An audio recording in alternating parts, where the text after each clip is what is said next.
You know when you're talking to someone and you can feel that you're not the only option. There's someone else in the picture, even if nobody says it out loud.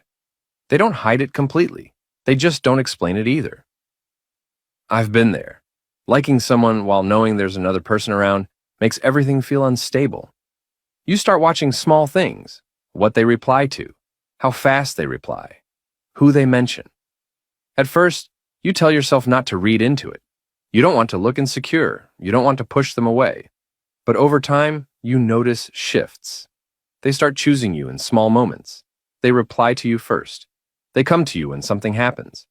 They explain themselves without being asked. Not big words, not promises, just consistency. I remember noticing that even when the other person was around, she still made time to talk to me. Not out of habit, out of choice. That's when things started to feel different.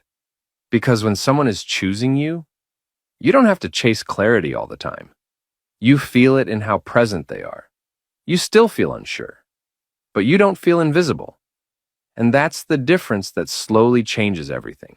What I didn't understand at first was this. People don't always choose with words. They choose with behavior. When someone is choosing you over someone else, they don't keep you guessing forever. They don't disappear and come back randomly. They don't treat you like a backup. They start aligning their actions with how they show up for you. They include you without making it dramatic. They check in without being reminded. They protect the connection instead of testing it. And the biggest sign isn't intensity, it's steadiness. I used to think I had to compete.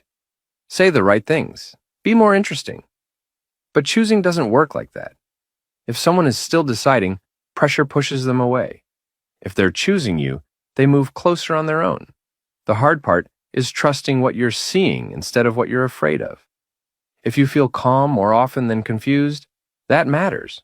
If you feel considered instead of tolerated, that matters. And if this story feels close to your own, here's what I want you to hear. You don't need to force someone to choose you. The right person will show you without being asked. You don't need perfect words. You don't need a long explanation. Even one honest sentence is enough if you want to write or comment. I read them personally, and I replied gently.